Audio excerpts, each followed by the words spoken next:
All right. I didn't hear any dings or anything that said that we weren't live, so we should be live on Facebook, YouTube, and on TikTok. So, welcome everybody to season 6 of the Hypnosis Hero podcast. If you don't know already, my name is Shawn Kostiuk. I am one of the hosts. I'm going to bring my other host on here right shortly, and it's going to happen right now. Just like that. And then there's a Shawn and a Brian, which for me is normal because I have a brother named Brian. Thank God I have pants on. So yeah, we are live on. I can see YouTube and I can see us on Facebook on the Hypnosis Hero podcast channel. All right. Mark's making me hungry. He's telling us that he was told there was going to be snacks. And of course, Michael Brody is right there, right alongside, saying yum yum. I was listening to Michael Brody's podcast just right before this, as I was getting ready, and there's definitely some news going about. Dare I say, some fuckery is afoot, but more to follow on that. We're not going to steal anybody else's thunder, but Shawn, today's a sad day, man. I saw the news just before I hopped on here. Yeah. The passing of the late great Dolly Parton, wonderful human being. She had a fantastic pair of personalities and was just a lovely person to everybody in the music industry. So, our hearts definitely go out to the family and all the fans and loved ones and everything. And she is absolutely going to be sorely missed. There's not going to be another one like her. No, and I the one thing that when I saw the news that I went back and you kind of relive some memories and times. Well, I remember when I saw her there and there and there. She was definitely all over the place in terms of in the media and so on and so forth. But I don't ever recall her having a breakdown or anything like that. She was 100% class act all the way through. Yeah, I was actually looking at Eminem, of all people, posted a note that she had dropped to him after he had gotten accepted into the Rock and Roll Hall of Fame, ironically for rap music, but I digress. She basically was like, I don't know a whole lot about rap music, but you do great work, all the best of success, and I hope we get to meet, or I hope I get to meet you someday. And somebody posted in the comments, it was like, that's Dolly's version of like, Dear Slim, I've been writing to you all these letters, but you ain't been answering. But I mean, and in that letter, in the note, she was like, I hope to meet you at the award show, but how crazy these things are, and like, I hate these big pomp and circumstance, but she was actually just such a down to earth person. Yeah, and when you look at that in today's day and age, you might think, oh my gosh, like that's almost the behavior of a relic. And really, it should be the behavior of everybody. When you think about it, if people would treat others with a little bit of class and a little bit of respect, I think the world would be a much different place. Yeah, and when you get pride and jealousy and stuff like that just get wrapped up in everything, it's just it's really sad. Yeah, it's a waste, and I would like to think that we would all like everybody in their own right to be successful and prosperous, but there's definitely evil in this world, and you want good people to succeed for the right reasons, and you want evil to be defeated, and certainly not to segue evil into our guest, but I was hoping to kind of go Eminem, Detroit, a Michigan guy. Oh, there's a conference coming up. We should probably introduce our guest. Yes, we should. But thoughts on 6 seasons now, or 5 seasons complete, and the sixth one underway. Oh God, you almost went 6-7 there for a second. I heard it. No, because if I go 6-7, my nieces are gonna give me the proverbial eye roll. It's like, oh, Right. on. And I think it's either the Ontario Hockey League or the QMJHL, whatever Ottawa is playing in. Their major junior teams are going to come out with like copyright infringement and all that stuff. So, but yeah, we got a pretty cool guy. I think some people might actually even recognize him. So without further ado, you've got an intro. We even have Attila in the chat. Good to see you, sir. Oh, we're looking forward to seeing him too. Yep. Soon. We got lots to talk about. So yes, we should get on and introduce our guest here, and it's going to bring up the notes that I have for him. And every time we do bios and we work things through, you get a little bit of an understanding of just how many people have taken that next step and contributed something back to the profession, and I could say that's absolutely 100% true of our guest tonight.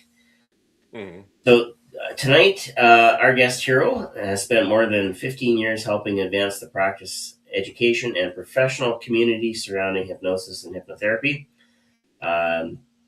He's been a medical clinical hypnotherapist since 2011 and brings a particularly distinctive perspective, say that 3 times really fast, to his work through more than 30 years of experience in the emergency medical services field.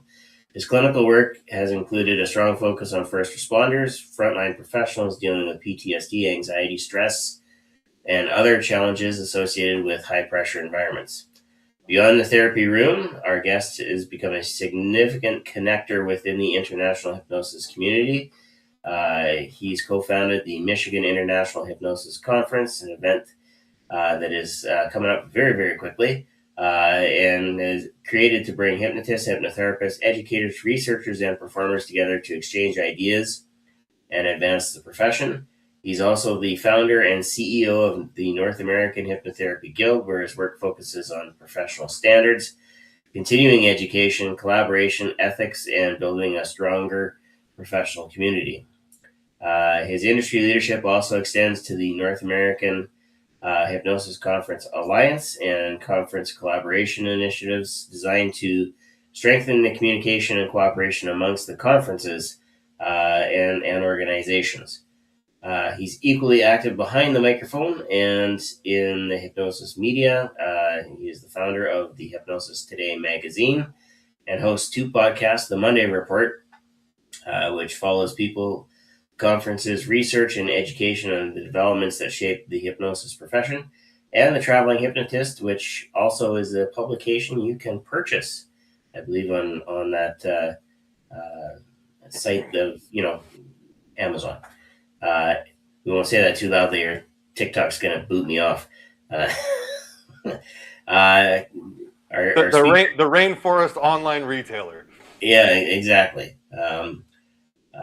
Our guest is an international speaker and advocate for evidence-informed hypnotherapy, and was also presented with the Tom Silver Award of Excellence at the 2025 Canada Hypnosis Conference for his generosity, integrity, and contributions to the field.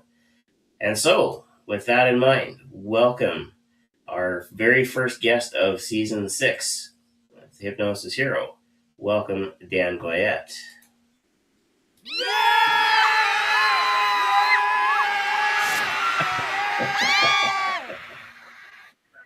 So, hey guys, Becca joined just in time. Yeah, she had to see you in the dinosaur. Hey, so, back up off Frank. All right, yeah. Frank's my man. He is my cohort. Right. So, on paper, I'm really cool. So I'm just going to say that right now. I was at the new teacher orientation today and realizing myself, I got a lot of skills. This is really great. And I'm looking at these kids and I'm thinking, whatever I'm going to say, they're not going to understand the reference to it anyway. So it's, like you, Dan, I'm really cool on paper. Yeah. Like on paper, I'm awesome.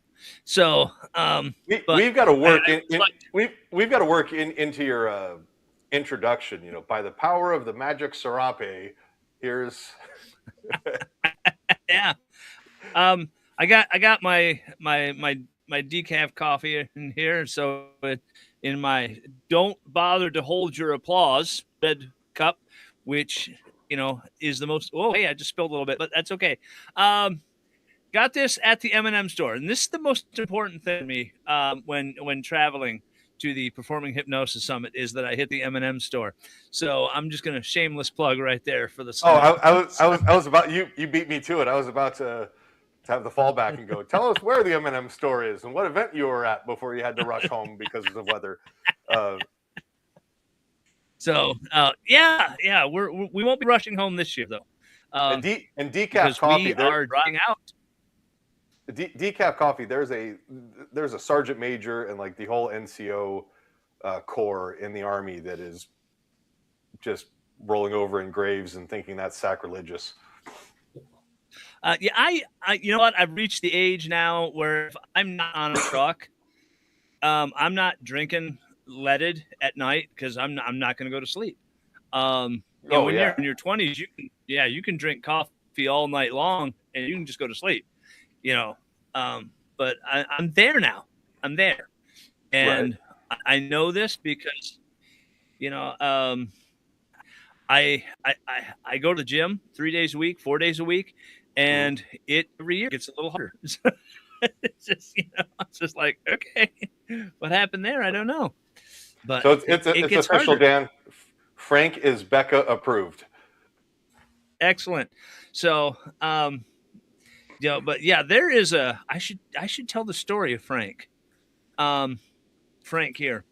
So Frank was given to me by someone I knew, a young lady, because I have short arms, and everyone has always picked on my little, what they call T-Rex arms. So I get a lot of T-Rex stuff. And this was given to me as a reminder, kind of as a hey, I want to embarrass you kind of thing. So because of that, but me being me, I'm not going to lose. So I took Frank and I made him the unofficial mascot of the Monday Report. And he is now an integral part of my marketing for the magazine. Also, he is now writing his own articles in the magazine, the Traveling T-Rex Tips. So be looking for those. So we've got a great suggestion in the suggestion box. Okay. Of doing your introduction in the Morgan Freeman voice. If we can talk to Scott King and AI clone that might be something in the works. Oh no! Hold on. There it was, just one simple man with his lone small dinosaur, turning what could be a negative into a positive, creating all manner of joy within his own heart and life. You see, the thing that Dan enjoyed most was taking positive and making it into a negative. So you don't ask a voice actor to do Morgan Freeman. That is the first thing you don't do, because you will get Morgan Freeman. And Mark, you asked, so we're going to deliver. Unless it has pineapple. There you go. Yeah, that actually is sacrilege. Yeah, there's no pineapple. Pineapple is, but yeah, I will say here in Michigan, it is Baja weather. I broke the Bajas. It is official, guys. The Bajas are back. So I am a happy man. I'm a happy camper. But because if anyone knows me, they know that from September all the way through to the very coming of spring is Baja season for me because they're comfortable. They're my thing, man. I wear them all. I don't wear them at the conference anymore. I'm not allowed. I have to wear a shirt and a tie and look professional. So does the Heather. Are your Bajas not OSHA approved? I think they're OSHA approved. I think they're not NFPA approved. I know that, but I don't have to worry about that anymore. I retired from active firefighting at 52, 53. I could still pass the pulmonary test. Yep. Dan's breaking up. Am I? Yep, I stopped. All right. Well, yeah, you're frozen on Facebook. Yeah, it says it's an unstable connection here. So.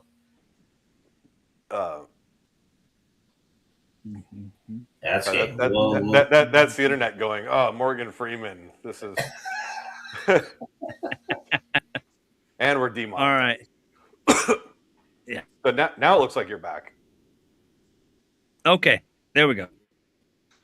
So, but yes, I could still pass the pulmonary test to wear an SCBA, but they told me that no. They kicked me out. So speaking of all things Michigan, you've got a pretty cool conference that's coming up in a few weeks. Yeah. Yes, it is coming up September 11th through the 13th. This is year number 5 for us. And I didn't think we would make it through year number 1. Okay. And for those watching, I don't know if you know the story, is that the conference actually wasn't my idea. It was Heather. I had come back from the UK Hypnosis conference, and I had scrambled to get out there one year, and I literally I found the money to go. I literally had to scrimp the money to go because I got invited. So I went. And I was only out there 2 days, 3 days. It was really quick there and back. So when I got back in I think it was like 2018 that I went. It was that year, 2019 actually. Then. Yeah, it's like 2019 because I went to Hypnotists in 2019 during the COVID time because I remember wearing the face shield doing the presentation. And she said to me, listen, you're going everywhere and you seem to be making people money. And at first I thought, well, just because I'm at a conference, Heather, doesn't mean they're making money. So let's be honest about that. Yeah. But she said, well, why don't we have a conference here in Michigan? And I thought she meant that in the aggregate. And I said, well, I don't know. I said, I know there used to be one. It was the dental conference, and it was in February. But if anybody knows anything about Michigan, if you're in Michigan in February, you either are in love with snowmobiling or you've lost a bet. So it's just not a good place to be.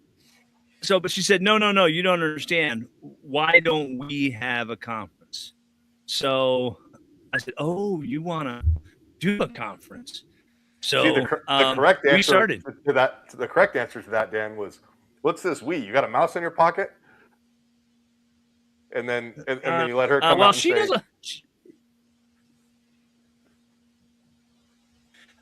she does a lot of work. Yeah. You guys be surprised how much she's got to keep me on track. And I remember setting up that first conference. I remember setting it up. And I thought to myself, what do I want to do with this conference? Well, I wanted to make it as presenter friendly as possible. Because we've all gone to conferences and we've all been there. It's like, oh, there's no projectors, or, well, you got to make do with this or make do with that. And in my mind, I thought, if I make it as good as I can for the presenter, it will be good for the attendee because they'll get a better experience. If we have the projectors, if we have the screens, if we have the equipment, if we have all the things that the whiteboards set up and the rooms are there, it will be good. And I didn't want just another conference. One of the other things I started doing was I looked around Michigan, and we used to have a plethora of clinical hypnotherapists here in Michigan. And at that time, when I started to look, there were so many doors that had closed, so many offices that closed, so many websites that weren't working anymore, so many people on Facebook whose last post for hypnotherapy or hypnosis was 2013, and their numbers were turned off. And so I said to myself, let's make a conference so that people know. And I will say this. I think at the time, a lot of people just didn't know where to go. They didn't have a mentor. They didn't have advice. They couldn't figure out where to go to further their practice or their career. And because just wasn't a thing for them, apparently. So that was one of the other driving forces behind the conference, was to bring Michigan back as a powerhouse, if you will, for hypnosis and hypnotherapy, if that makes any sense. I was rambling. Why didn't you stop me, Shawn? because what you were rambling was I think very important. You don't just go out and start a conference. You have you have to have a good reason and a good foundation. And everything that you said was, I looked around, things were in disarray. And if I know Dan like I know Dan, when things are in disarray, that's not good. that tends to send Dan off on a mission. And so the mission is of course what is now the Michigan International Hypnosis Conference. Yes. Which I will say that, and Amanda Dodd, hi Amanda. I think it was Amanda that suggested the international part, because at the time, the very first conference, and I know Grant will know this, because he came there the first time. I wanted a good name. I wanted a name that I thought people could remember and that they would associate it with, and it would be pithy and easy and it would stick in the mind. So I called it My Hypnosis Conference. My Hypnosis Conference. MI Hypnosis Conference. And no one got it. Everybody was like, so it's so if just your conference, you're the only one that's there. Yeah, it was the worst name in the world for a conference. So and then you're like, oh shit, I already bought the domain, I need to make this work. and I did too. I bought it. Well, I wound up getting another domain, and it was the late great Jim Kellner and I had a conversation about it, and he goes, man, just go with Michigan Hypnosis Conference. And I said, well, but then you're going to have that MI still in it. And Amanda said, well, I think it should be international because we have all these people coming from all over the place. And I said, yeah, then I can keep the MI. Canada's just across the bridge or across the river. Yeah, we have people from Canada and England and Ireland, and we've had people from Australia. And the very first conference we had people from the Netherlands and Canada and England and just everywhere coming in. So, and they were on their way to, I think, another conference at the time, but they used that very first Michigan conference as a pit stop, a reason to take part of their trip off their taxes so they can take the rest of the trip off their taxes. But we were happy with it. So it was good. So kudos to Amanda. So I know everybody's used to seeing my bright shining face on the videos and doing stuff, but we've got a pretty good team behind us, I think. And that's important. The thought, or the part that I thought was where I think you kind of nailed things right on the head as far as planning is you first kind of put an outline in your head of like, all right, what needs to happen? How can I make this work for everybody? And it was sort of like if you build it, they will come. Make it good for the presenters. So good presenters want to show up. Good presenters bring good audience, and good audience is profitable, or good for business. And I've heard good things about the conference, but kind of walk me through how you decided to kind of make it a hybrid, in meaning catering towards the hypnotherapy and the performing sides. Oh, that's it. Yeah, we initially, I will say this. I did not set it up with the idea of profit. That was not my goal. Right. I to this day it is not, I am not. It's Tommy Gerlando, and I always joke, it's like, being a hypnotist, I got to move all these big bags of money around. I'm Right. tripping over them. But did not set it up with the idea to have big bags of money coming in. Set up the idea, the mission statement really was learn, share, grow. And that is, I know it's a little bit, oh, give me a break coming from me because I'm big.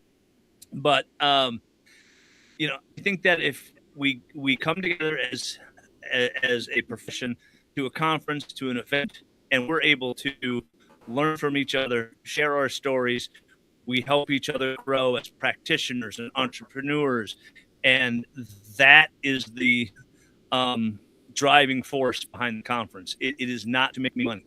I will say that right now. We started moving towards. Oh, go ahead. I'm sorry. Go ahead. Oh, I was going to say, integration wasn't necessarily like, okay, go make big bags of money, but if you're able to obviously cover your cost and make a little bit extra, it's like you roll that into the following year's conference. How can I make? And that's kind of what we're trying to do it with Performing Hypnosis Summit is, we got this little nest egg, and then how do we add a little bit more to it, and then make it a little bit better, and little changes add up over time. Yeah, well, we used our nest egg for 26, and I'll tell you about that in a moment. But the integration of hypnosis and performing is the very first one was clinical, because that's what I really knew. So that first conference was really, really clinical. And Jim came, and Michael Brody was there, and Grant was there, and these guys, stage hypnotists, street hypnotists, and Michael was a street hypnosis and stage hypnosis, and kind of started talking to me. And I thought, well, I'm theater, and I got talked into doing stage hypnosis shows. I did them from, I think, 2014 all the way until the pandemic. 2019, I think, was 2019 was my last official show. I have done one or two benefit shows. I'm not coming out of retirement. Nobody get excited. So. You're not coming out of retirement. This is crap. I'm going home.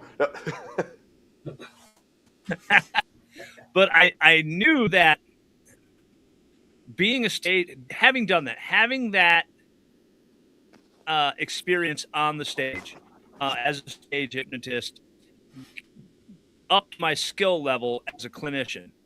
And I can give you an example of that is that when I'm working with a client, and I've had this happen maybe twice in my career, and was that they started to come out of a state of hypnosis. Something happened. They didn't like the suggestion I gave them. They were starting to have a little issue.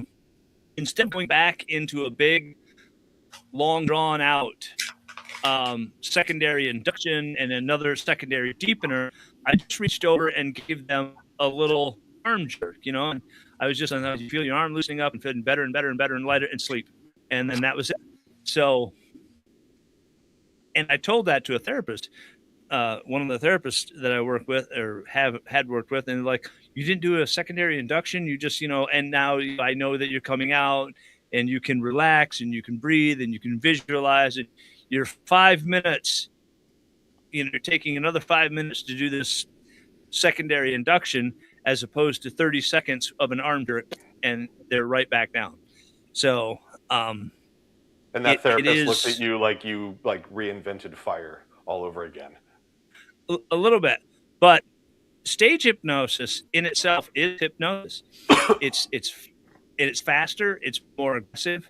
And when I say aggressive, I mean that you have minutes. You walk out on stage, you've got minutes to get the audience to like you, trust you, and gain the rapport and get them up there and get your induction going. Whereas in an office, you've got 30 minutes of consultation. You can tell jokes. You can get them comfortable. You can do some susceptibility tests. You can go to a general session. So you've got an hour or so, as opposed to, okay, here I go, 7 minutes. I got to have people on the stage like me and in hypnosis. Boom. So that's a more aggressive thing. So when we integrated that into the conference, I wanted that there because stage hypnosis just makes you a better therapist. Long way around to say that, but I did. But okay. Sorry. Well, it kind of, I think with the street and stage, it kind of forces you to have that think on the fly, improv, make things up as you go, and kind of have a few things in your back pocket, if you will, to where, you know, if something doesn't go as planned, where it's like, all right, we're 5 minutes in, patient is, or client is, you know, in trance, we're doing the suggestibility and, you know, doing the work, if you will. And then all of a sudden they come out of it and you're going, oh, ruh-roh, this is bad, and panicking. It's kind of like, yeah, all right, cool. And client doesn't know the difference that anything really even happened. Yeah. Well, either that or to them, and you're just sort client, of a wizard. Yeah. Or it shakes your confidence if you're beginning, you're just starting out, you've just got your certification as clinical hypnotherapist, you're in your office, you're online, however you're doing it, and your client all of a sudden opens their eyes. Oh man, you're a bad hypnotist. You're a bad hypnotherapist. You can't get them into a state of hypnosis. You fail. So that will shake your confidence. And also, if you're up on stage and you've got those milliminutes, kind of gives you the ability to quickly read people, because you've got to look out, scan your audience, see who's where, and kind of estimate who's going to be a good volunteer. I used to cheat a little bit because I had music going and pyrotechnics and all kinds of lights, and it's a really loud show, and I would always yell out, "Where's my fun table?" And I would wait for the tables that would yell the loudest. I'm like, right there, those are my extroverts. Those are the ones I want. Well, those are your extroverts, or those are the drunk ones. I mean, that's the other option. Yeah. So, but well, you did bring up a good point. I remember my first hypnotherapy experience, or my first experience with hypnosis altogether, was absolutely horrible. And I'm not going to name the hypnotherapist. I don't want to say that she. Listen, I did my best. I don't want to say that she did anything wrong per se. We chatted for a little bit, and she took some notes, and here's what we want to work on. But for somebody like me with sort of a ADD, here, just give me, I'm not too far out of the military, just give me instructions on what to do. And she was like putting herself in trance and, rolling her head around and everything. Yeah, and I'm doing my best. And I finally just am like laying on the couch, counting holes in the ceiling going, I'm just really bored. Now I'm getting really pissed because I'm just watching the last of my money fly away. And I'm like, I'm getting nothing out of this. There's no relief. There's no anything. And finally I was like, yeah, I'm done. No, thank you. But she was off in her own world and she wasn't paying attention. Yeah, you've got to pay attention to it. And you said a really interesting thing there. I worked with military, police officers, firefighters. Give me instructions. And that is the analytical thing. This is the very one reason, and I have written articles on this, and I'm going to go into it, and you already know what I'm talking about, Shawn. That is the very reason I love the 10 count. That has so much foundation. physically, neurologically, psychologically, emotionally. It is. A lot of people want to shy away from the 10 count because they think, well, it's old hat, or I've seen it in movies. If you do it correctly, it's a level.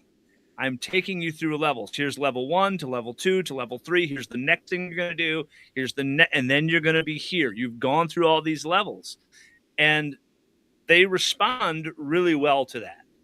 They respond extremely well to the 10 count, because it is giving them what they want. They want an instruction. This is how you get into a state of hypnosis.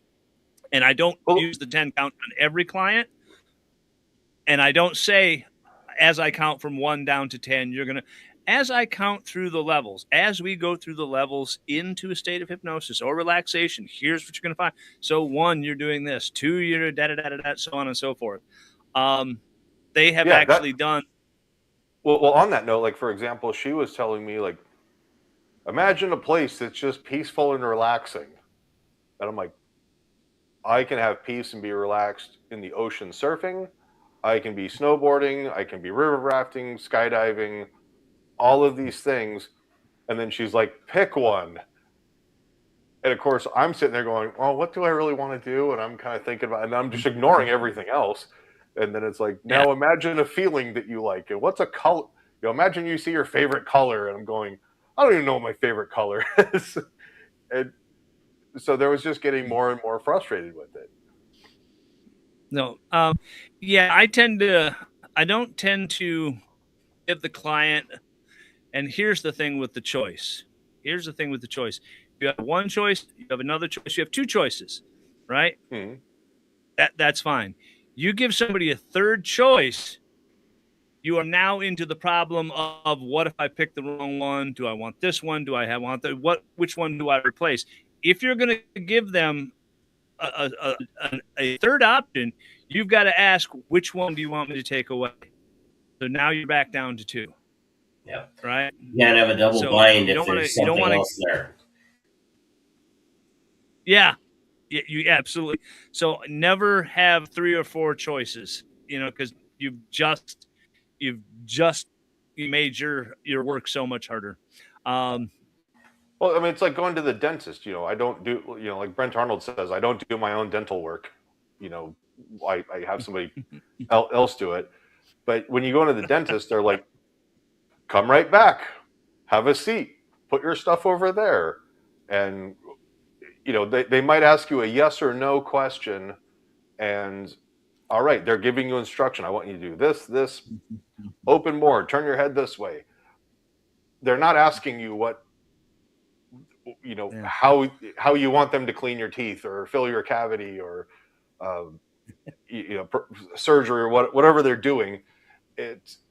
When you're in a, I don't want to say medical care for hypnotherapy, but there's a mental health aspect to it.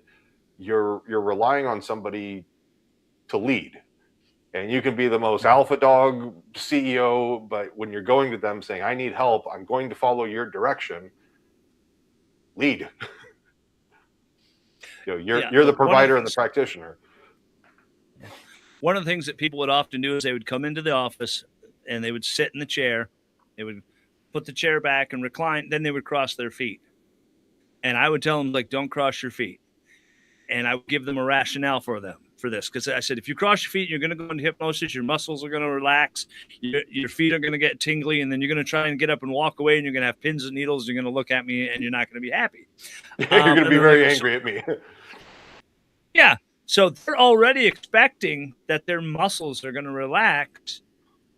And they're going to feel that. Right. So I've already given them that suggestion. Your muscles are going to relax. Now, I will honestly tell you, I don't know if the pins and needles are going to happen, but I would use that as a way to say, hey, you're going to feel this relaxation come over your body. And if your feet are crossed, it's going to, da-da-da-da-da-da. And they would uncross their feet. So I've already given them instruction.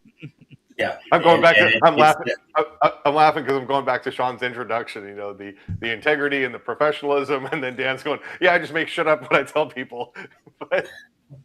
Uh, Um, but I mean, sometimes you do just have to get that compliance out there and just be like, all right, I That's don't want to get into a exactly what I debate was and going to argue. say. It's a compliance thing, right? And it's no different than if you were doing street hypnosis, right? Take a step right. forward, spread your legs out so that you've got good balance. You're judging them for, okay, did they actually take a step forward? Are they listening to me? Are they complying with what I want? Because if you don't get those two things right off the bat, anything else that you do is likely not going to work. It's an operational thing and a compliance thing because, Yeah. last thing you want to do is be picking up somebody off the ground with going, whoops, I'm terribly sorry about that. Yeah. I want to circle back to what Mark Barra said here. It says the best Yeah. hypnosis sessions I've had have been with hypnotists that have stage experience. And yeah, it's not that it's a tip or a trick or anything like that. It's an actual, it's an actual process improvement, if you will. We just do things that much faster so that we can get to the actual show. But in a client session, absolutely does that. Like, I was working with a client here earlier this afternoon, and this is our third or fourth session. So, I mean, I can count from 10 to 1 fairly quickly. He knows the brain knows the way down to hypnosis. But if it was a show, I might do that 10 count once, and then after that, anything else that I do would be a reinforcement to allow them to go deeper without having to do it a whole other 1090, because that's another 5 minutes of time, right? So Yeah. Yeah. One of the very first inductions I was taught, I would use a pen, and I would bring it up. I would have them, they couldn't lift their head. It's the eye fixation. Lift your eyes and keep it on that, and you would get that eye strain. And as that eye strain came, I would be going through the induction. You're relaxing and feeling the eyes are blinking. Okay, yeah, that's it.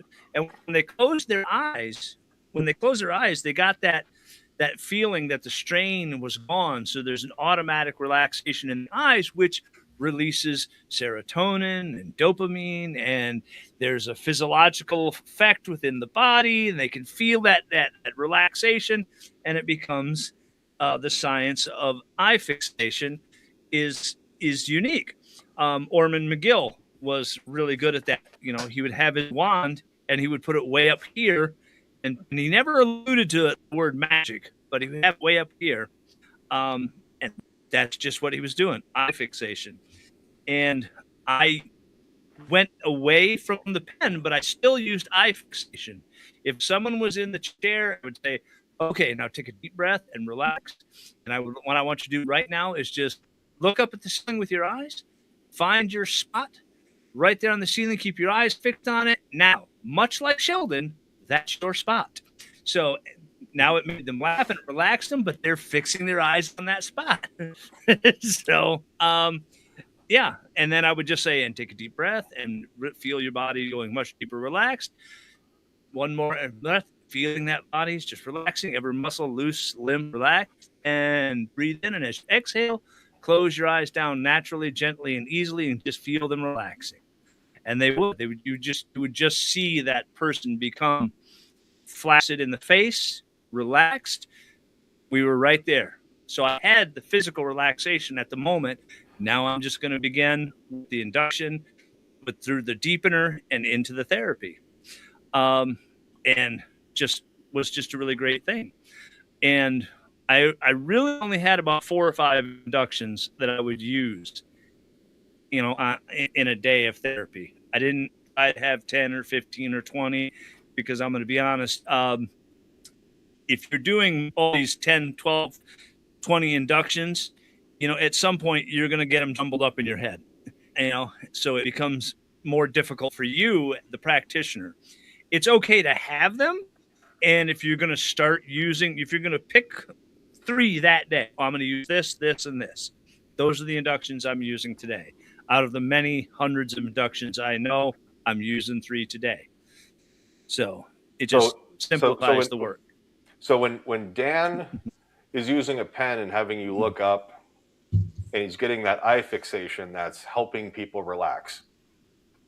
When a cop is holding a pen far to the side, that's horizontal gaze nystagmus, you're in a field sobriety test and you are absolutely farthest from relaxed.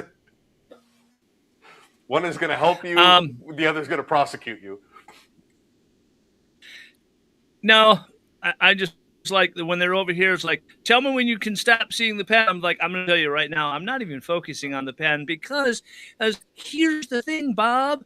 I already know that the field sobriety test is junk science. And that's when the police officer becomes angry because I don't drink and drive. Yeah, I mean, I'm not going to go there's you're going to be Ford and Chevy on standard field sobriety tests and their validity, but that's for attorneys to go duke out. But you know, I absolutely agree with you as far as when you're doing, you know, get really, really good at a small handful of inductions. And then it's like when a mechanic gets too many tools, they're just sitting there going, they either get wrapped around which one I'm going to use, or they're going to just realize I've been paying for tools because someone said someday you might need those. And then you really find out that, look, I only use an 8, a 10, and a 12, and a 14 millimeter socket and a couple of extensions, and that's that. Maybe an Ugga Dugga gun, but and then you just get really pissed off that you spent all this other money. But you know, when you get really good at stuff, you can just rattle stuff off. I think I was talking to Salish, and he was like, "Dude, I can do my sober grad night inductions in my sleep." He goes, "I could be doing algebra while I'm just speaking into a microphone." Yeah. I'm an Ericksonian myself and a little bit of an Elman. And I also like Emil Carew. I always say his name wrong, but I do like those guys because of one, embedded suggestions I think work really, really well. I like direct suggestion, but I also like what Emil used to refer to as auto-suggestion, which is now, of course, what we know as self-hypnosis and moving that. But the wonderful thing about auto-suggestion is when you work with a client like that,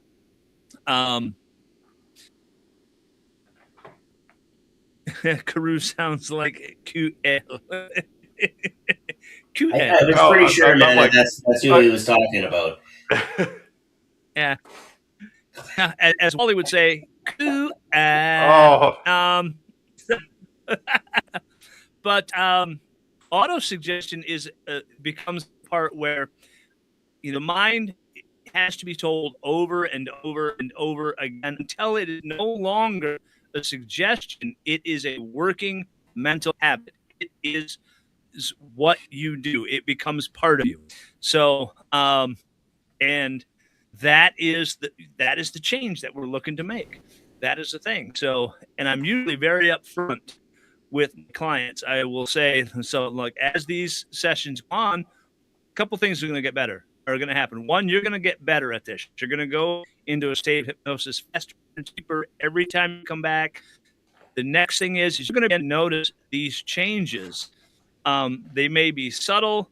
They may be instant. You may wake up one morning and go, "Hey, I didn't have a cigarette," or, "Oh, wow, I'm not angry or depressed or anything." And then I said, when that happens, accept it because you made it happen. If you challenge it, you can fall back into the very things that you are trying to get away from. So yeah, love auto-suggestion. Oh, that's definitely good stuff. And it not only does it build your confidence as, I would imagine, as a hypnotherapist, because the first time I hypnotized somebody, I was like, "Oh God, it works." And then you do it again and again and again, and then you're like, "All right, cool. Now I'm really getting, I feel like I'm kind of getting the hang of this." I can only imagine because I'm not a hypnotherapist. I can only imagine that you're like, "All right, now I'm getting more and more confident in my abilities. I can also," but at the same time, the client is building confidence in themselves, going, I can get into trance. I can better my life. I want to come see this person. There's a positive aspect about this. Yeah. You said, "Oh, hey, wow, hypnosis works," and Shawn's eyes just went straight. I was like, "Yes, of course it works." So why we're here. I was talking about probably about 3 months or so after I met Jim. So brand new to this whole thing. And it was like, we're going to go take a class. And you're going to learn how to do this. All right, cool. And then Yeah. it's like, okay, do this, sprinkle the magic dust, have some for yourself. And Viola, here we are. And then you go do it and you're like, yeah, this is, you feel like a god. And so if there's anybody who has an interest in learning hypnosis, like, it's fun. Yeah, I was just waiting for Shawn to go. The title of the podcast is Hypnosis Heroes. Well, we, speaking of heroes, we should talk about, because, I am an educator. We should probably talk about some education stuff. Yes. And the North American Hypnotherapy Guild, because it was started with a very particular reason. And Dan, you and I have talked about it, but enlighten the rest of us. Why did you go out and start a guild? Okay, so at first it was just the Michigan Hypnotherapy Guild. Michigan Hypnotherapy Guild. And I named it that because association was taken. I couldn't get association. And that was, I thought, you know what, this is going to do everything. It's going to do, it's going to cover clients. It's going to cover magazine. It's going to cover the conference. It's going to be the parent of all those things. And as people ask me, can you join it? Can you join it? Can you join it? I said, well, no, it's not that kind of guild. And I'd explain it to them, and they would look at me like, I don't understand. And a few years obviously was going by, and I'm watching, and oh man, I don't want to like get up on my soapbox here, Shawn. I'm trying not to. I'm watching. You're a guest on a podcast. This is your soapbox. Yeah, I was beginning to see training in hypnosis, and it was okay. Here's the course. Here's the money. Here's your certificate. And boom, boom, boom. We're going to teach you hypnosis, and I'm kind of watching this go along. And it was like, and now that you've taken this, here's this course, and here's this course, and here's this course. Now you need to learn this and this and this, and keep giving us your money to learn more and get these cool certificates. And I began to think to myself, no. Here's what we have: the North American Hypnotherapy Guild. Hypnosis should be taught at a foundational level. If you do not understand what an induction is, if you not understand what a deepener is, or what an embedded suggestion is, or how to write a script, or how to do, if you don't have these foundational skills, what are you doing? You're paying for all these foundational skills separately. Training ethically and professionally should be: here's your certificate, here's your diploma. You've got it. And proving proficiency along the way, not perception of proficiency. If you are allowed to pass without ever proving that you know what you read, i.e., you took a quiz, you took a test, there was a didactic portion, there was psychomotor, you got all these things down. It's not enough to just sit online and have somebody read to you and do a PowerPoint and then say, okay, you guys are done. Thanks for the money. Here's your certificate. Go. No, there's a class. There's a quiz. There's a class. There's a quiz. There's a class. There's a video. There's psychodynamics. Hypnotize somebody. We're going to review this. You're going to know this before you leave this course or any course. And to create an area of collaboration and professionalism, and to elevate the profession, and at some point, I am still fighting here in Michigan to get hypnotherapy licensed. Meaning, even if it's a para license, I've been working in emergency medicine for a long time.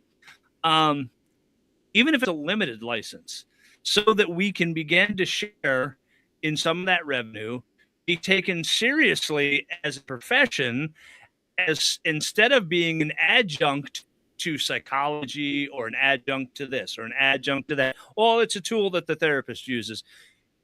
Hypnosis and hypnotherapy has been around so long that I'm surprised it's not its own specialty by now. Just the research I've done. And everyone's always saying, oh, hypnosis is mainstream. Hypnosis is mainstream. Hypnosis. Well, if it was mainstream, we would be licensed. You have to have a license to be a massage therapist. And I'm like, have to have a license to rub oil on someone? Hello? I'm not bitter. I may be bitter. Yeah. I'm not bitter. I may be bitter. And Jim and I used to talk about this. I mean, chiropractors at one point were thought of as quacks and witch doctors. And now they are a respected medical profession. Was that quacks or cracks? Quacks, as in duck. Quack, quack. So, no, Brian, yeah, we can't hear you. Hi, Jay. Dr. Jody Solberg. And so. And you have some agreement, but from Attila saying, yes, I agree. Our industry does need to be regulated. Yeah, and I agree. There needs to be, there needs to be a baseline of what. Yeah, I'm fine with people training, but what's the baseline? It can't just be, like you said, Dan, a weekend warrior course where somebody they've already got your certificate pre-printed and they know they're going to give it to you Sunday afternoon at 5:00. I have seen those, and it's like, okay, here's 4 days, and now you're a hypnotist. And I should say that I should thank Shawn, because when I was writing the textbook for this work that I'm doing, Shawn was collaborating with me on that. We were a team. I was sending him things. He goes, hey, listen, I don't want to hurt your feelings. First of all, let me say something positive. You did spell Garibnith correctly, so kudos on that. But I think we need to fix that word. So, and we worked together on that book, and it's not a 400 or 500 page book. I think it's like 200 pages. But it is the absolute foundational knowledge. And then once you get that foundation, that's when you want to pick your specialty. I want to do trauma hypnosis. I want to work in this area of hypnosis. So now you can take that training. And the other thing about having that foundation and proving proficiency, proving that you understand what you read and doing the work, in my opinion, I don't know about you guys, helps to alleviate imposter syndrome. It's not, well, I paid for the course and I got my certificate. It's like, I earned that certificate by doing the work. I earned that. I am a level 1 or what have you clinical hypnotherapist. And now I'm going to move on and get more training. Yeah. I'm going to give a quick shout out to Fraser Penman, who is joining us from the UK. I'm not exactly sure whereabouts you are, Fraser, but I do know that Now You See Me Live is going. And I did see the video today when you received your pizza, which, of course, instead of having a whole bunch of toppings on it, was actually Fraser's face on the pizza, which was really kind of cool. So hopefully it tasted as good as you look. Let's put it that way. I was going to say, yeah, that isn't. I didn't get pizza, but yeah. So it's all man good. has his own pizza. that he is that good of an entertainer that he was given his own pizza, not just named after him, but his likeness on it. Exactly. And he says he's down actually in London right now. So yeah, no, from what I've seen, Fraser, you're knocking it out of the park. And for those of you that don't know, Fraser was also on Britain's Got Talent just prior to this, and so as with all things, opportunities abound. Oh yeah. So, I should give a shout out to Dr. Jody Solberg, who is also on the board for the North American Hypnotherapy Guild. I was able to talk her into that. So can I back up? I want to back up a little bit into the chat, and just highlight the power of education. And it's one of the reasons that when I'm on stage, I never phrase anything as you're taking a test. It's an exercise. Hey, we're just gonna figure out who's who in the zoo type of thing, but it's never a test. And here's the reason why.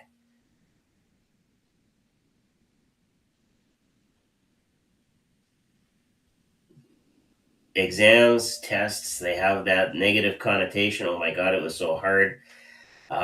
People rarely associate the good feeling. Amanda, you passed.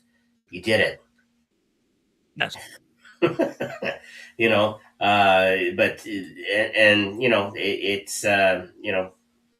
it's one of those things in education that it's a very easy, low bar, standardized thing to do and give everybody the exact same test, which doesn't necessarily always work for all students. But one of the things that we have to make sure of is what we talked about. If we're going to regulate the industry, there has to be that solid baseline for everybody. These are the things you need to know as a hypnotist starting out. You know what? When you're a couple of years in, you should know these things. And you should be studying in between, point A and point B. I go back to some of my textbooks and whatnot on a semi-regular basis, especially when I get a client who has something that's just kind of out of left field. It's like, okay, I've never seen this before. Let's see what the book says, and you have that reference right there. So, which is also kudos for making an actual textbook and not not a PDF or two that somebody could lose. If we're going to do this, let's actually have an actual book that we can reference. Yeah, that was my thinking. Is like and online for the guild is an ebook format, because when I was taking a lot of my psychology courses, I would go on to Centriville, or I can't remember the name of it, but it was the education site for the college. And most of the textbooks were in that PDF format, so I could go through and read it. So I kind of did that. And you were talking about, John, references, and I was just using this today. The handbook of medical and psychological hypnosis, helping the client. And I also had to get into this because I do this work from time to time. This is Mind Play, a guide for therapists to erotic hypnosis or sexual dysfunctions, because that was what the client has an issue with, is sexual dysfunctions. So I pulled out the textbooks and started going through it. And I know what people are thinking. Oh my God, Dan and sexual dysfunction. Those are two words I've wanted to hear and never want to hear again.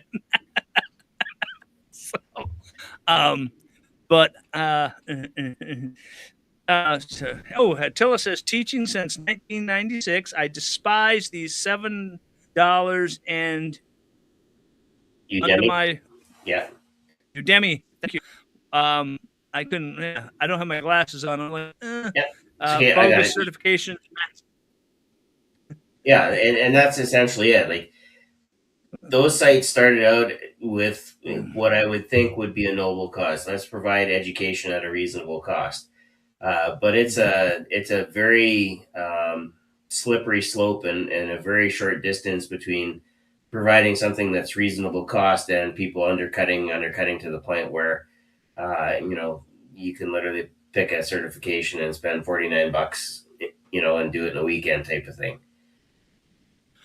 Yeah, it is a slip. So that's the one thing you got to be careful of. And that's where I will say integrity and ethics comes into play. If you don't have it, you're gonna fall. You're just gonna start milling it out. And that is something I will say I've never done. I've just never milled it out. Yeah. Just because it's important to me. I will say the hardest test I ever took was pass or fail, and there was no in between. They dumped 400 gallons of fuel oil into the bilge. They looked at our class and said, "Put it out in your firefighters, fail, and your paint dippers." So that was the test. The end of damage control A school, 1989. Go get it. So, and we got it. That was it. It wasn't a thing of, oh man, I hope I get the right answer. It was like, it's really hot in here. So, hey, once you pass a test like that, somebody asking me a question is not a big deal. Yep. And speaking of Scott King, good to see you, Scott. The Mind Play is one of the best books to learn hypnosis from. You know what? There are so many really good ones, and I remember, and I've told this story a few times, but I had websites that kept me going from 91, 92 when I just hit university. It's like, oh wow, this is great, and then you get into a library that actually has books on real books on hypnosis, and there's Orman McGill's book. Nobody's touched it, and it's got a half-inch layer of dust on it. Like, this must be, one of the best, and so you start pulling these books.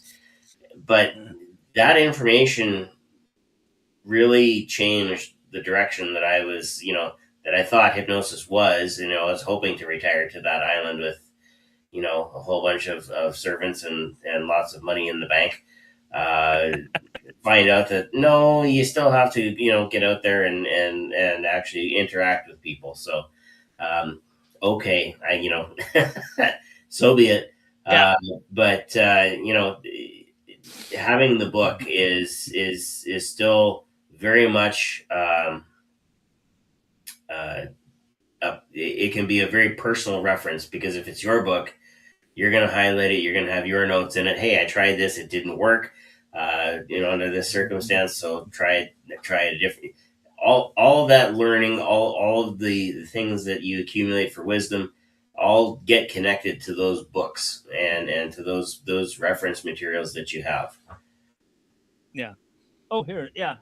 You know what else I was looking at just the other day? I need to put these back on the bookshelf. They're just on the floor. I had to pull out the social psychology textbook. Oh, it is CENGAGE, Cengage. That was what I was going through. So I can't remember why. Social anxiety. I was looking at this for somebody that was dealing with social anxiety. So I had to, and this is a big, thick book. And as people say, you can't just hit me in the head with one of your big old books and expect me to change. Why don't we test that by having me hit you in the head with my big old book? I don't think they realize just how thick some of those books are, and hardcover too. Yeah, that is a hardcover. I know. I had one hardcover textbook that I never should have bought, but did because the professor wrote it and we needed to buy it. And it was, I hate those. yeah, it was used once, and it was all on educational technology. But back in that day, it was educational technology is how to use the overhead projector and how to use the Gestetner machine. Like, it was still back that far. How to make sure you conserve copiers and whatnot. And It's just wild that that was the first textbook I burned. Somewhere here in the house, I don't know where it is. I do have my Maslow's educational textbook. Oh yeah, the good old Yeah. hierarchy of needs, eh? Yes, somewhere in here I have that. And I just know that I had to read it, and once I read a book, it tends to stay learned. So yeah. What did Maslow say? He that is a hammer tends to think of everything as a nail. Yeah. And I am the nail because I know this because Heather keeps hitting me and just pushing my big fat lazy butt uphill. Because I'm like, okay, yeah, fine, yeah, we'll have a magazine. Okay, we'll have a conference. Okay, we'll incorporate. Okay, we'll have an LLC. How did I get here? I just wanted to sit in my And office. speaking of the magazine, it's undergone a little bit of a rebrand. I have some copies back here, of course, as you can see. Yeah, that was yeah. So, anyways, moving on. Conveniently placed. Yeah, we're gonna slide right back that and just say that it is Hypnosis Today magazine, and I'm actually working on the fall issue right now, and the fall issue is going to be dedicated to stage hypnosis. Yeah, the summer issue was the economics of hypnosis. The fall issue is going to be about stage hypnosis, and the winter issue I think is going to be about the future of clinical hypnotherapy. So, and of course, your traveling T-Rex tips will be in there. Gotta have Frank's input. Yep. Yeah. So and you mentioned the podcast, so another natural segue in there. But the Monday report and the traveling hypnotist, I find two different functions for each of those. Tell us a little bit about the Monday morning report, which I missed yesterday. But we are on hiatus right now until October. I was thinking to myself, you know what, I've got to really focus on the conference right now because I'm getting all those fine details done, and I'm working on the magazine. So I thought I'm going to take a hiatus, but the podcast used to be that the magazine or the podcast drove the magazine, but now the magazine drives the podcast. So it really is just a continuation of what's happening in the magazine, what's happening in the world of hypnosis, techniques, trainings, conferences going on, who's doing what, what's going on in the world of hypnosis and hypnotherapy, and just talking about that. The traveling hypnotist came about because for a while there, I don't know if you remember, there was a rumor that I was a holistic millionaire.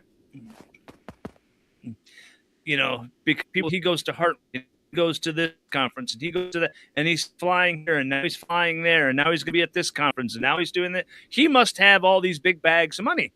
And so I thought, you know what? People kept asking me about all this travel. I said, I'm going to tell them. I could have actually named that podcast "Life in Zone 8." Which is basically so Shawn, are you guys able to hear me now? Yeah. Okay, cool. I am. I bumped something on the controls, and so I had to jump out and jump back in and make sure that it all reset properly. Yeah, we saw that you were doing like this, and then there was this, and then I'm thinking, yeah, I was like, I'm not doing. Go. Nobody gets me to move like you do, Dan. At first, we thought it was Grant. But... Attila says, I invite you all free to my next course online, Regression RHT, Zoom September 28th to October 2nd.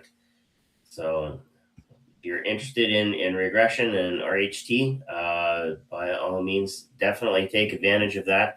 You know what I tell you, if you want to drop the website there as well, we'll put that up on the podcast for people to jump in on, and definitely take advantage of it.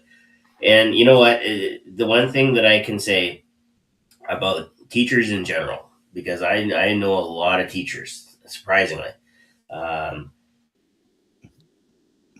the ones that are really, really good are the ones that have learned that it's not about them, it's about how the student learns so that they get the biggest bang for the buck. Yep. And the teachers that design their lessons around, okay, if I'm a student, how would I learn this? Sure. You know, those are the teachers that are very successful in the classroom. Or, you know what? This is a really boring topic. I know it's a really boring topic. How would I change this to make it not boring? You know, and that might be something as simple as including some tech. Maybe we're going to do something with robots instead of, 2 + 2 is 4. Well, that's great. But what happens if I take two robots and one of them moves 2 spaces and the other one moves 2 spaces? Boom. And now we've got something exciting to talk about. Absolutely. Rock'em sock'em robots. If There one you go. punches one. Yeah. So, but it's that simple switch, and hypnosis isn't meant to be static. It's very dynamic. When you're working with a client, when you're on stage, whatever it is that you're doing, you need to be aware of what's going on and what comes next, if especially and how to direct where you want the attention to go, right? Oh yeah, you're absolutely. Most of the stuff I do is dry and boring, so I've got to really game it up. There's a lot of humor. I've got to make this entertaining and fun because I'm doing presentations on the neurophysiological effects of human behavior within states of hypnosis. And that's like a 4-hour presentation I've done. I'm doing presentations on cognitive hypnotherapy. So, you can't just, if I were to stand up there and say, the amygdala fires at a rate of Bueller. So, Ian, that's a reference that anybody who's around in Gen X or just a little bit after that would definitely get. You can't stand up there and Ben Stein them, or Larry David them, or anything. Yeah. Most people don't realize though that Ben Stein used to be an economics advisor for President Nixon, I believe it was. Yeah. So yeah, you've got to make it fun. You've got to make it engaging. You've got to make it unique. So as I'm watching the audience, as I'm teaching, you've got to watch for the guy whose eyes are glazing over. And right there, you've got to get a joke in there. You've got to make something funny. You've got to do something to get the energy in the room up. Yep. So it becomes, yeah, you got to do something. And I am no stranger to making myself look ridiculous. And I know this because Heather put the kibosh on the jet-powered pogo stick one year at the conference. I thought, if something goes wrong, I could ride that baby to the rescue. But no, she's like, no. I should back up because I said something and then it got away from me. We were talking about reinvesting in the conference at nest egg. We took the nest egg that we had for the Michigan International Hypnosis Conference this year, and we reinvested that. The screens, the 100-inch screens and the big projectors that we had bought in for the conference years before weren't working in the venue that we have now. The rooms, they were just too big. So we reinvested. We bought 4 large screen TV monitors with the portable back stands that you can take and HDMI cables so that when the presenters come in, they're going to have those. They're going to have those new monitors there. And it's going to help with some of the light issues that you have in the room in hotels because they don't use the lights that they used to. they've gone to the incandescent. They don't dim. They're either on or off. So it becomes, because they're all trying to save money, same as we are. So we reinvested. Are they the incandescent or are they LED? Because Some are LED LED. general won't dim. Yeah. I just know that, they're either on or off now at most of your hotels. Okay. So we reinvested in that, and we also invested in gosh darn it, we bought something for the conference. We invested in marketing. Yeah. There's something else I bought that's going to be at the conference. Oh, yeah, I remember what it is, but you know what it is. You know what it is, Shawn. So we invested in those because they're fun. And I want to talk a minute because people have said this, and I want to get this out in the open. And I'm sorry we backed up here, Shawn. I apologize. That's okay. Yeah. No. We're promoting your conference, so any of the highlight stuff that you want to tell people, the floor is yours, man. Yeah, I want to talk about the raffle prizes. Apparently, that's what we're well known for. I would prefer that we were well known for our great speakers, but okay, it's raffle prizes. Drawings, Dan. Drawings. Raffle implies gambling. Drawings, yes. The door reason, prizes. Yeah, door prizes. I love it. I have a license. Door prizes over a door, though. Yeah, I have a license. Calm down, Brian Bay. I mean, for crying out loud. All these legalities here. Well, here's my thinking. The reason we do it the way we do it is that the door prize for Brian Bay is something that we put out there that immediately makes an impact in your business. We have had people that walked away with the door prize. I'll see your and raise you a.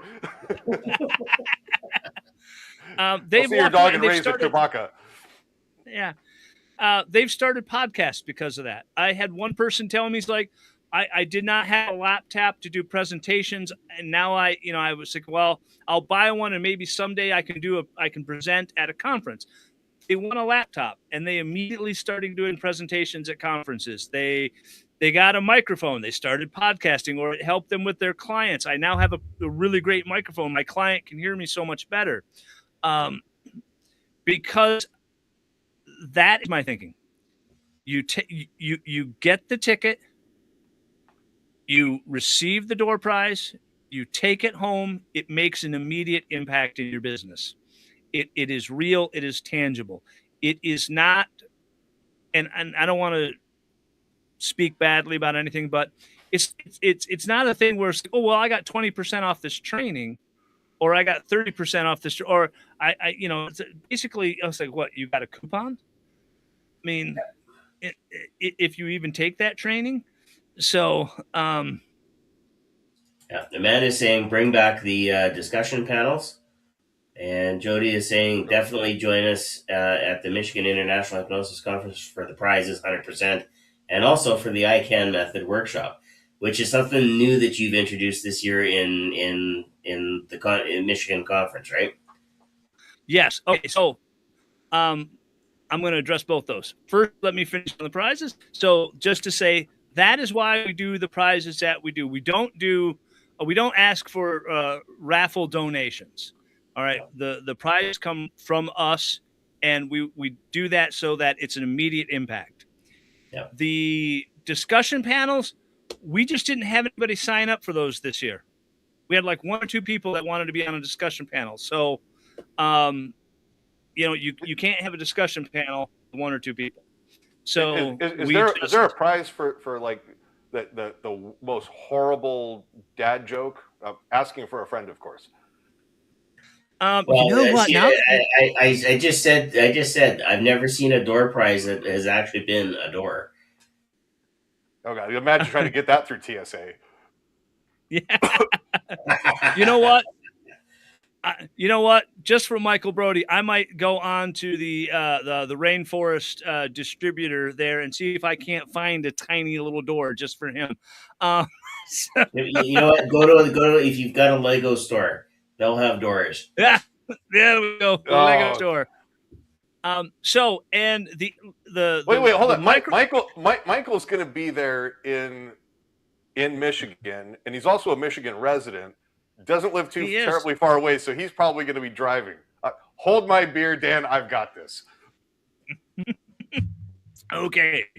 So the micro certification workshops that we experimented with this year, like the ICANN workshop, and we specifically asked people that I respect and trust, like Dr. Solberg and Vinny and Grant. The reason we put that together was so that we could attempt to, one, make the conference better and more, for people coming, and two, to reduce the cost of their conference experience. Pre and post, you usually have that. So now I've got to get extra hotel rooms at the beginning or extra hotel rooms at the end. And now I've got this extra $500 cost or what have you at that, and so on and so forth. So we thought, let's see if this works. Putting that micro workshop within the main body of the conference, 4 hours, certification training, and see what happens, so that we can, one, give them a better experience, two, reduce the cost, and three, give the presenter an opportunity to cover some of their costs, and we wanted to do that. So at the end of this year, we will evaluate that and see if that was something that was workable and something that we should bring back, or it wasn't workable and we won't bring it back. But that was my thinking on that. There was a method to my madness. Not that there's anything wrong with pre or post, but that was the little hamster. My little hamster started running around on the wheel. I know most of the times the hamster on my brain wheel has a limp. So we thought, let's see what happens. As they say, I think the pilot of your plane brain is drunk at the helm. So there's splinters in the windmills of your minds, Eunice. But yeah. I you know what? I get those references. Exactly. Scott did send you a link for a door, and I will forward it to you, Dan, afterwards. I think this is even better than Lego, and I don't say because I like awesome. Lego, so that's even better. So yeah, the conference, of course, is coming up. 2 weeks. 2 weeks. September 11th through the 13th. There's still time to get your tickets. We were able to get the hotel to open up a few more rooms because we got some people that called me and said, "Oh my goodness, I didn't get my room. Can I get my room, please?" So I said, "Well, let me go over to the hotel and see if they'll open up some more rooms." Now, the most important thing that I want to say about the Michigan International Hypnosis Conference coming up very shortly, September 11th to the 13th, is that at the end of the conference will be the ceremonial passing of the conference scepter, and it shall be all PHS all the time. which is where I was going to go with that. Was yes, this is the conference. One, two, three, not it. And Grant's not here. I nominate him. I have no problem carrying a scepter. That's fine. I have some bippity boppity boo. But it's also somebody flag that so we can turn that into just a sound bite by itself.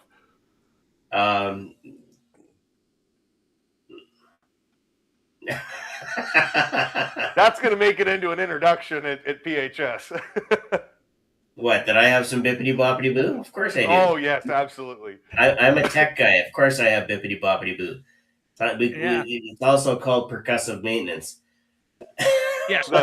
and the Fonzarelli fix. Yeah. Hey. And you should be happy that you have the bippity boppity boo, because it is that very bippity boppity boo that makes PHS stand out as the only hybrid conference out there. Because guess what?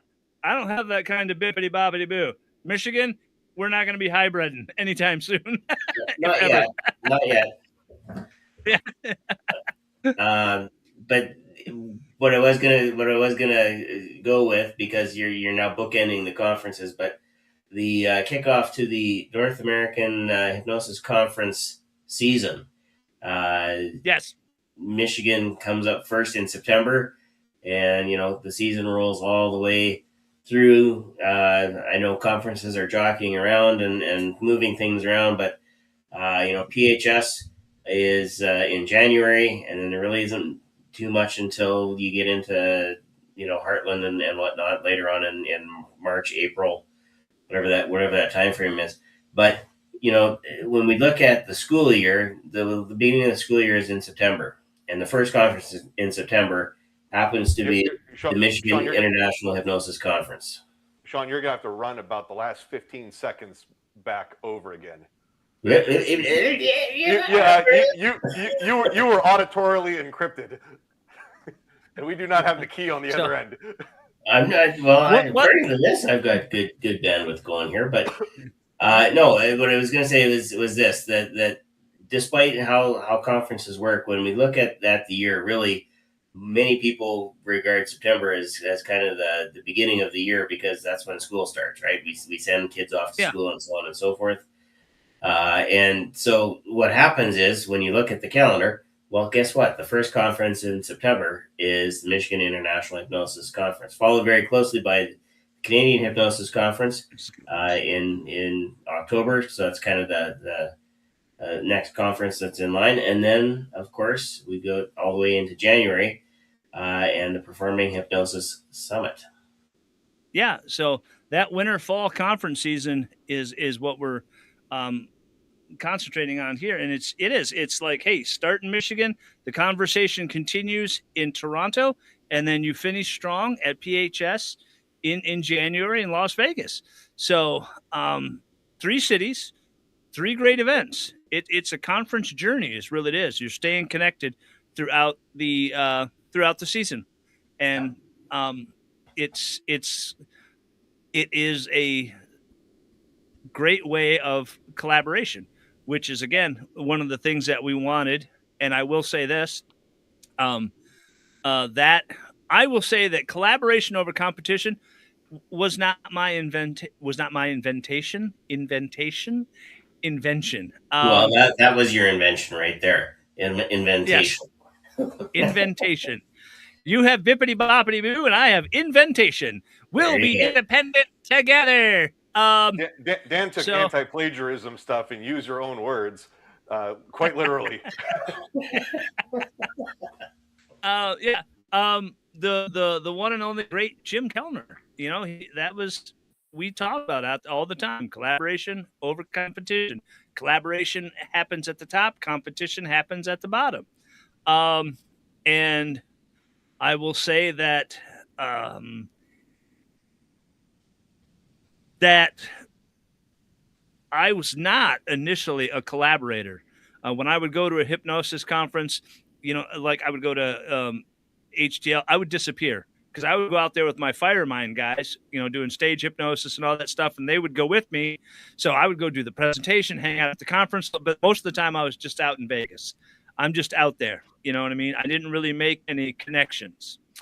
And if I had made the connections, if I had the connections that I have now, then I would be further ahead now, per se. So it's those connections that are important. But I didn't know that then, because I was having too much fun hanging out with my Firemind guys. Yeah. Scott says that I know the bippity boppity boo induction. I was taught hypnosis by my fairy godmother. Yes. Michael says, you know what? If I'm not translating properly, then I should go to a doctor to get rid of the bippity boppity boo. And yes. Amanda said she heard me just fine. So Excellent. Okay, See, I'm going to blame my Starlink connection for half of this then. yeah. Grant, Shawn learned his bippity boppity boo from a traveling gypsy under the light of a full moon. Yeah. It was passed on to me by a 3-letter organization. That's all I'm going to say. Exactly. But yeah, so, and where were we? Oh man, we were talking about the conference. Talking about the circuit, completely going from Michigan to Toronto to Las Vegas. Yes. And I think coming up here in 27, that's going to be even more so. The collaboration, I hope, just continues to grow between all of us, working together and just being able to create a really great season. Because I do like going to Toronto. Barb Davis puts on a really great conference out there in Canada. So lovely. And of course, heading out to PHS, getting a chance to head out there and see those guys and hit the M&M store, all important. So, and then Fremont Street. Who doesn't love Fremont Street? Yeah, I get a coffee cup every year. I go to PHS. I will go to Fremont Street. I go to one of the little souvenir shops. I get a Las Vegas coffee cup. That's my thing. I bring it home. That is my little tradition. You guys are out there doing street hypnosis. I'm finding a coffee cup. Well, and you bring up a good point, and maybe this is one that you want to talk about it on the traveling hypnotist. But when you have those types of things, and you go to a conference, it's an extra incentive for you to get there. It's an extra. I'm here. I got to get my cup. I got to get I have to get my visit in at the M&M store. I got to whatever it is, whatever that little tradition is. It's just another way that you can attach good feelings and memories to a conference. That we all know that conferences, we come away with all kinds of new ideas and learning and so on and so forth. And sometimes it feels like you've been drinking out of the end of the fire hose and whacked over the head with a couple of textbooks. But do something for yourself that isn't even related to the conference. And that's what we do is we build time in for people to do that. There's activities, there are extracurricular stuff, but we also if you don't want to go see a show and you want to go see a different one that's far more expensive, or I think that was a couple years back, Jason O'Callaghan was like, I've got to go see what this Target and Walmart stuff's about in America. But then he took a helicopter ride and was like, yeah, we flew over the Grand Canyon today. Oh, okay, cool. That's why we didn't see you. So it's, we still want people to participate, but go venture out, or what Grant calls, going for a mooch. Apparently that's just a walk or a wander. And go explore. Go get your fun pictures and photos and everything. Definitely be safe and responsible when you're doing it. There is safety in numbers. But we want you to have a good time. And that's why we encourage people to come in a few days earlier, adjust to the time zone. Don't feel like it's a sprint to get to the conference, go through the conference, and a sprint to get home, because you're just going to be more exhausted. But take the time to relax a little bit. Oh, yeah. And we built that into this year's Michigan. Brian Potts, great guy, who came to the very first conference there. We always laugh. There, the very first conference we had here in Michigan was in Treetops Resort, Gaylord, October. We always say there was 27 of us, and we were in the middle of the woods. But he came to the very first one. And the whole time at the conference, I'm calling him, wasn't Brian, I was calling him Byron. Because I saw the BY, and I went Byron in my mind. So he kind of got a hold of me, and they have redesigned the one street down there right outside the hotel, and made it an amazing walkway. It is just this massive, it's a wonderful tourist area now. So what we have is the Hi Hello outing, so that people can go out that first night that they're there. He's going to be the guide. Get out there, visit, check it out. and get away and have that moment. We extended the lunch Hypnosis on Saturday. Fellowship. Yes, the Fellowship of Hypnosis and companions. Anyways, we also have extended that lunch on Saturday to be the networking lunch, and we're going to have signs up in the lunchroom for sections like, hey, if you want to talk about this, these tables. If you want to talk about that, these tables. You want to talk about this, these tables. So, and that's going to be an hour and a half so that people have more time on that Saturday to get to know each other and talk about collaboration and training and all these things so that they can get away and do that, because I think it's fun. I think it's important. I think you guys are going to have to pull me out of the M&M store.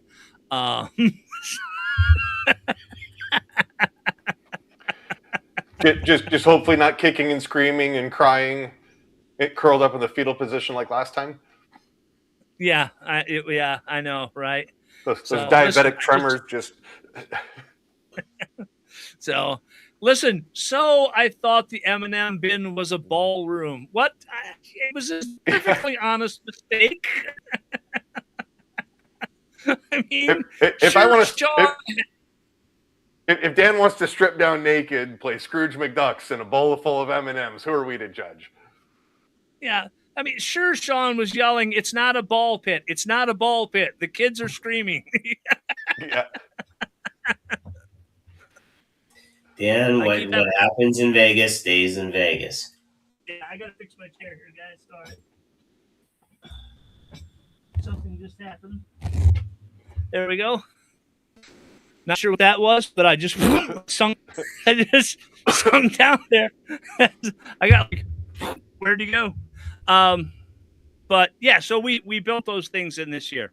And we're going to continue to do that in 27 and 28, because I've been told that apparently I have to have a 27 conference. Fine. That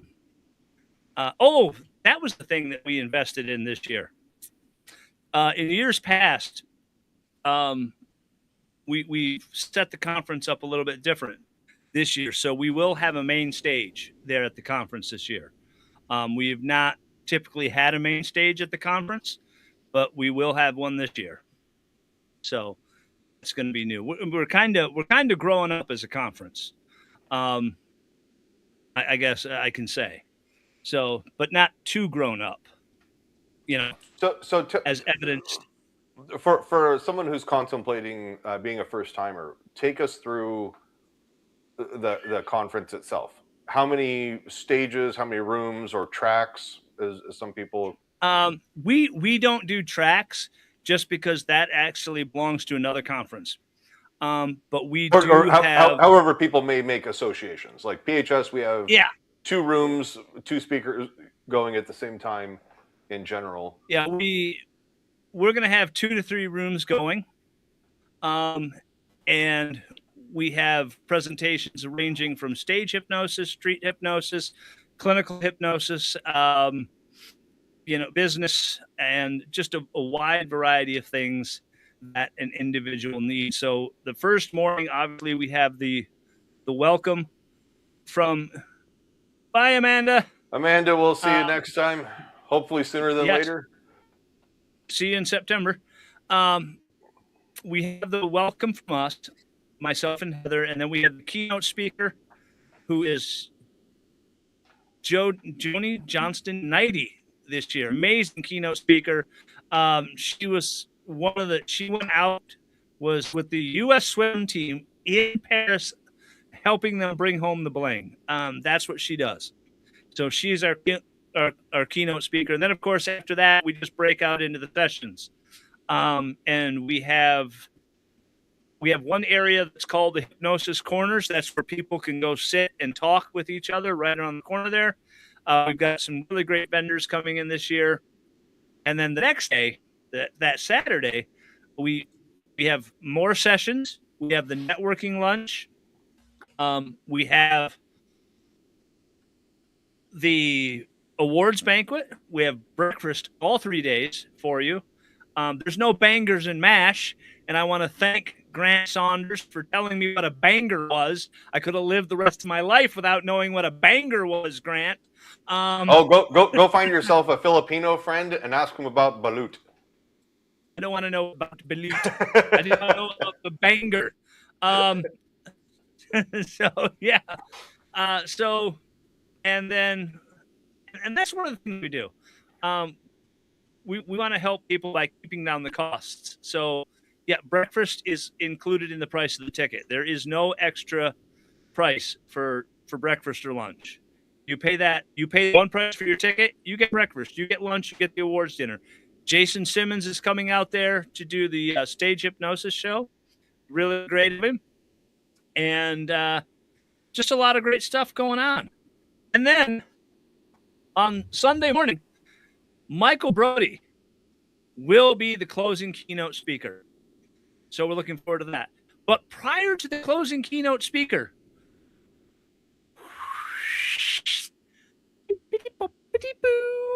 just for you, Grant. Anyways.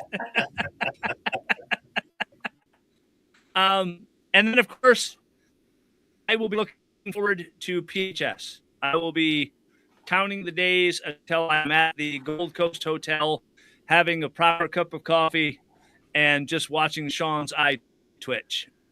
But after your 40-something hour drive? So, yeah, you know what? It's 24, actually. I Googled it. It's where? 24. Are you going to try to do 12 and 12 or? You are talking to a fire medic. You know, between myself and my cameraman, we will bust that out. That is just a vent transfer, my friend, for us. Okay? We're driving straight through. We can't see when we get there, but we're driving straight through. We're going to Florida. That drive back. No, but I mean, in all seriousness, give yourself time. I don't know what the dumb stuff is going to be. You know, going through, Colorado and stuff like that, especially mountain passes and snow and unpredictability. But oh yeah, we've got the route mapped out. So we'll be good. I got the Jeep. It's got 4-wheel drive, traction control. We've got the trailer. We're bringing all kinds of cool stuff. The trailer has 0-wheel drive. The trailer just goes, "Help! I'm in danger." What are you doing? How can you do this to me, Stimpy? What are you doing? I wanted to drive to the store, Ren. But yeah. Anyways, Ren and Stimpy. Well, there's a cartoon I haven't watched for a while. Oh yeah. Talk about that. I remember at the Navy Exchange, they had the Ren and Stimpy dolls. You pulled the string and it talked. The Ren doll was not there very long. It was like in the middle of the Bible Belt. And when you pull it, it would be like, "You are my true friend, Stimpy." Then you would pull it and you would be like, "You fat bloated sack of protoplasm." Off the shelves when he was off the shelves. Yeah. But that's, that's human behavior. What are you going to do? And then getting back traveling Hypnotist real, because I see we're coming up on time. Again, that was just started because people asked me, "How do you travel to all these conferences, Dan?" So I said, "You know what? I'll show you. I'm not spending millions of dollars. Never forget, Dan, that Google time estimate is the time to beat." I like it, Scott. Traveling tips from Scott King down in Texas. Scott, we hope you and the family are doing well. But yeah. So I said, "You know what? I'll show you guys. I'll show you what I'm doing." And of course, I wrote the guide and talked about conference arrival and how I get there. And it is a little counterintuitive, but it works. It works for people. Most people buy the ticket really fast at a conference. "Oh, I'm excited. I'm going to buy this ticket." Then 3 or 4 months go by and they haven't got a hotel room. They haven't got a flight. They haven't done parking. They haven't done it, and then they can't go because none of the other stuff done. Yeah. So it's not just buying a conference ticket; it is looking at, and travel is not a penalty. Travel is an investment in yourself. It is an investment in your professional self. And you have to look at it like that. You can't say, well, the conference is $227 to go to PHS, but it's going to cost me $600 to get there. No, it's not going to cost you.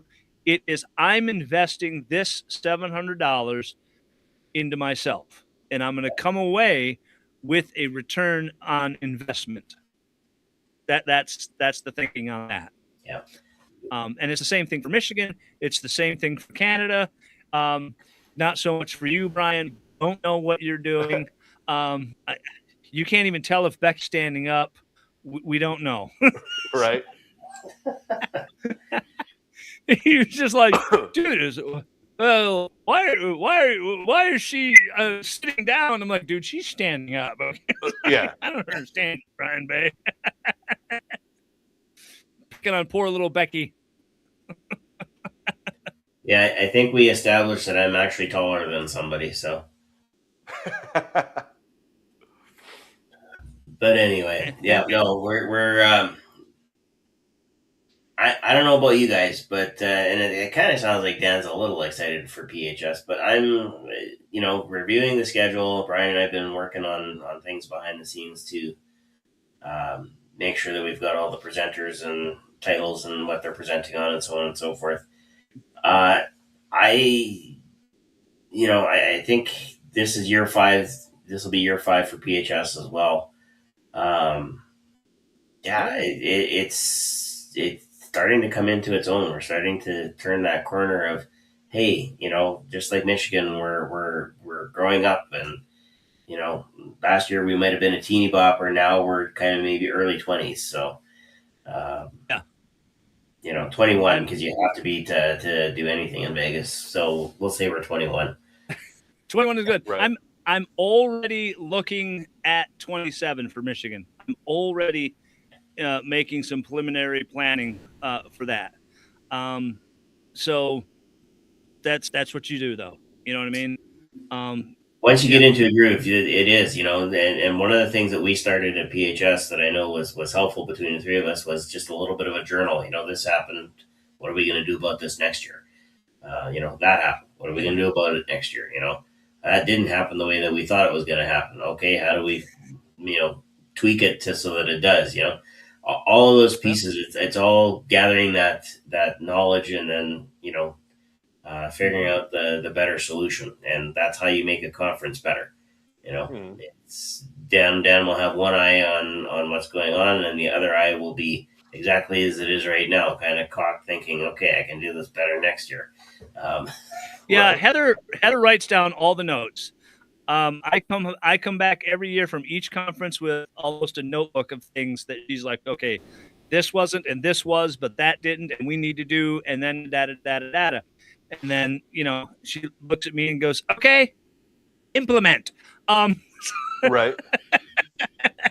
Yeah, that's what you should do, Shawn. Take the notebook, get all of the notes, just turn to Grant and go, implement. I have three words for that. Make it so.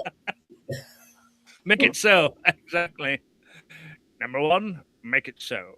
The very texture of the conference.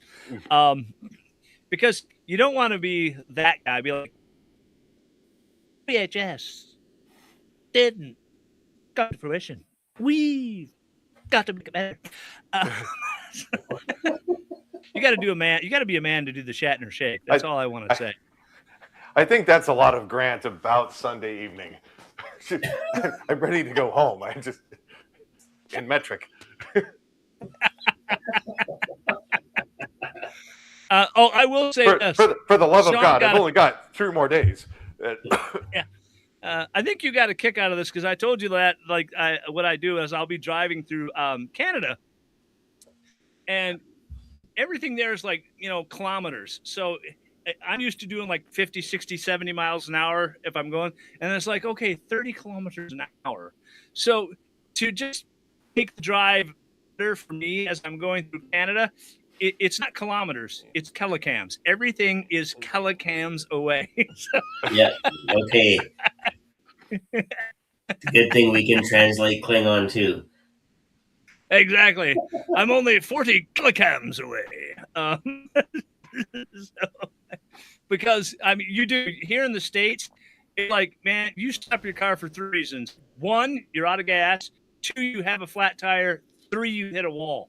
In Canada, it's just like, oh my God, I can't. Okay, how do I drive this slow?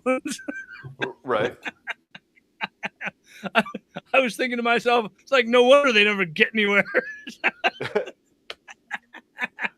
We just But have then a few again- more. We just have a few more potential obstacles. Yeah, but then again, you don't hear of, you're not driving down the Canadian road and you don't see like 5 vehicles in the ditches. Right. Well, that only happens during a big snowstorm. Then Yeah.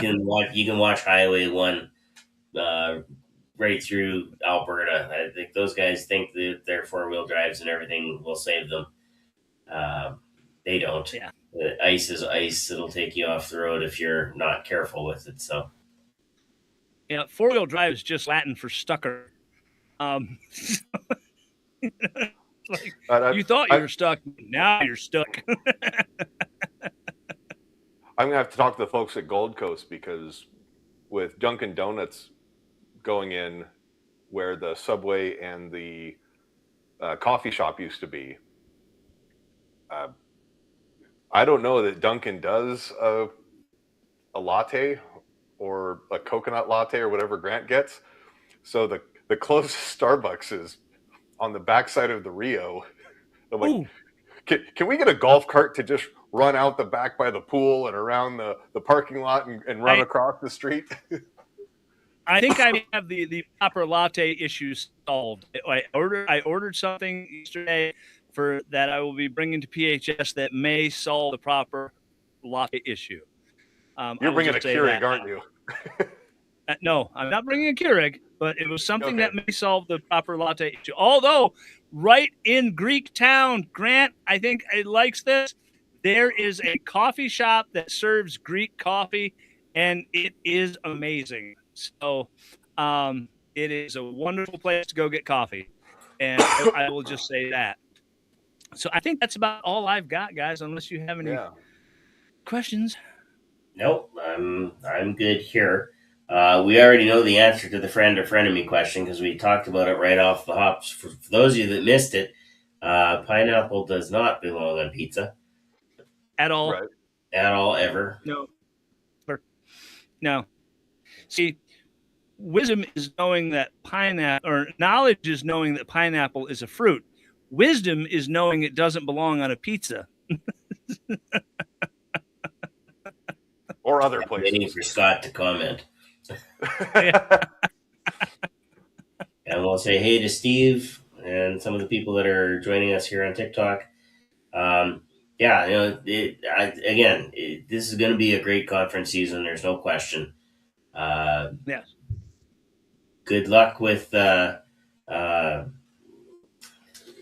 conference in September, Michigan International Hypnosis Conference. And we'll translate that and keep the momentum going through Toronto and see everybody that is coming out to Las Vegas in January, where it's not minus 52 like it was this year when I left Saskatchewan. Sean's like, positive temperatures at last, yay! Steve says pineapple does go on pizza. Just ask Jim. No, it doesn't, Steve. If I ask Jim that question, I'll be joining him on the other side. It's all good. The only people that put pineapple pizza, that's a doctor. It's like a Bond villain. What? Come on. Yeah. Well, it was invented in Ontario, so actually not too far away from some guy named Richard Cole. So I know. What can I say? Yeah. Before we go, I would like to apologize if anybody got like if I got up on my soapbox and got a little vocal there, so I'll apologize now for that. It's all good. Yeah, so lots of good things happening. Of course, the conference we just finished talking about, the North American Hypnotherapy Guild. Uh, the educational materials that have been developed, the magazine, the podcast. It's like you're busy, Dan. I spend a lot of time in this office. A lot of time. Turn the camera around and make sure there's bars not on the other side where we can't see. Scott pointing a rifle at you. Scott says, no comment. It's all guys, good. I have a yellow lab that is thoroughly reminding me that it is past his dinner time. Yeah. That somebody is hungry and wants to go play ball. So all right. Sounds good. I Steve says that's why you get pineapple and Canadian bacon. No, that still doesn't work. You could mix it, off of pizza, but not on pizza. All right, so this is the end of our first episode of season 6. Thank you, Dan, for spending some time with us. We know that right before a conference, it gets busy, and lots of little things, details that need to be taken care of to make everything flow smoothly. So we really do appreciate the time here with us. And I actually got to say, this is actually one of our best attended shows. I've got 5 people in TikTok, and we've had up to 9 people in live here as well. So that's already like 50% better. So yeah. And then next time, our next guest, we've got a special one that's going to be a presenter at Performing Hypnosis Summit that'll tease his presentations, and I think Dan can say a couple of good things. Even he was January years old when he learned a couple things about Delta Airlines. But that's all we're going to say about that. So next time. No, not that they called you and said, "Hey, we're canceling flights." I'm talking about the other thing that you learned that was really cool. And sometimes you're very funny, and there's not. It's all good. All right, we will end it off here, folks. Again, Michigan International Hypnosis Conference is September the 11th to the 13th, and that will carry on through the conference season into the Canadian Hypnosis Conference, and then on to the Performing Hypnosis Summit in January. So until we meet again in a couple of weeks, as always, take care, stay well, and be awesome. Have a good night, everybody. Stay free, guys.